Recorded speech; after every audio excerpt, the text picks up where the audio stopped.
अस्सलाम वालेकुम हाज़रीन ऐं नाज़रीन। ड्रामा सीरियल दुलाब जी ज़बरदस्त अपडेट तव्हां सां शेयर कंदा हलूं। दुलाब में हिकु नओं मोड़ अचण वारो आहे, उहो वरी कीअं, उहो असां तव्हांखे ॿुधाईंदासीं।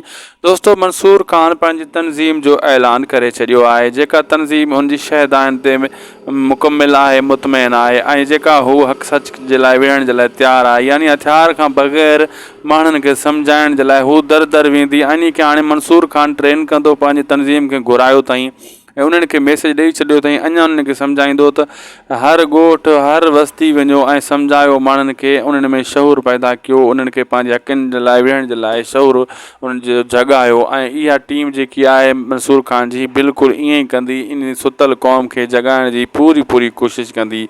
बहरहाल हिकिड़ी रंडक आहे, उहा आहे पुलिस हिननि खे ॾाढो तंग कंदी ऐं मंसूर ख़ान जे लाइ बि को न को खॾो खोटींदी। ॿी तरफ़ दोस्तो, मां तव्हांखे ॿुधाईंदो हलां त सोडल जे लाइ बि मुसीबत तयारु आहे। जीअं हुनजो सौट मुराद वापसि ईंदो, उहो सोडल सां दुश्मनी स्टार्ट थी वेंदी ऐं पाण में ई सौट विढ़ंदा ऐं इन्हनि जो मज़ो जेको आहे रहज़न ऐं ककर वारा ऐं शाहनवाज़ ख़ान वारा ॾिसंदा।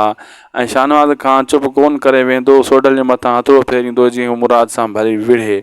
मुराद जीअं सोडल खां परे थिए ऐं उहो सम्झी वञे त सोडल गद्दार आहे, लेकिन ईअं थींदो रहंदो। अॻिते हली मुराद बि सम्झी ईंदो त कमु शाहनवाज़ ख़ान सॼो ख़राबु कयो आहे। लाइक सब्सक्राइब शेयर कंदा।